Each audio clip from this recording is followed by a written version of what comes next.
اگر آپ نے ابھی تک ہمارا چینل سبسکرائب نہیں کیا تو فوراً سبسکرائب کا بٹن دبائیں اور بیل آئیکن کو دبانا ہرگز مت بھولیں تاکہ ایسی دلچسپ ویڈیوز آپ تک پہنچتی رہیں۔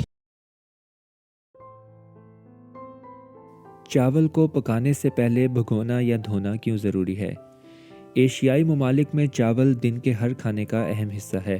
بی بی سی کی series trust me I am a doctor میں ان سوالات کے جواب تلاش کرنے کی کوشش کی گئی کہ چاول میں آرسینک کی موجودگی کتنا بڑا مسئلہ ہے۔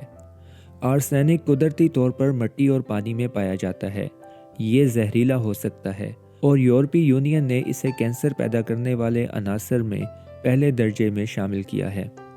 چونکہ آرسینک مٹی اور پانی میں پایا جاتا ہے، اس لیے یہ ممکن ہے کہ اس کی کچھ مقدار فصلوں میں بھی چلی جائے۔ دیگر فصلوں کے مقابلے میں چاول میں آرسینک کی سطح 10 سے 20 گنا زیادہ ہوتی ہے۔ اس کی وجہ یہ ہے کہ چاول کی کاشت میں پانی کا بہت زیادہ استعمال ہوتا ہے۔ اس وجہ سے آرسینک کے لیے مٹی سے چاول میں داخل ہونا آسان ہو جاتا ہے۔ باسمتی چاول میں چاول کی دیگر اقسام کے مقابلے میں آرسینک کی سطح کم ہوتی ہے۔ براؤن رائس میں آرسینک زیادہ پایا جاتا ہے۔ آرسینک جیسے زہریلے مادوں کی خوراک میں موجود ہونے سے انسانی جانوں کو نقصان ہو سکتا ہے۔ چاول سے آرسینک کیسے کم کیا جائے؟ دیگر خوردنی اشیاء کی طرح چاول کا استعمال بھی توازن میں ہونا چاہیے۔ وہ لوگ جو بہت زیادہ مقدار میں چاول کھاتے ہیں یا چاول سے بنی دیگر اشیاء زیادہ کھاتے ہیں، ان کے لیے خطرہ ہو سکتا ہے۔ اگر آپ رات کو ہی چاول کو بھگو کر رکھ دیں، اگلے دن صاف پانی سے چاول کو اچھی طرح دھونے کے بعد پکائیں تو اس میں موجود آرسینک کی سطح کو بہت حد تک کم کیا جا سکتا ہے۔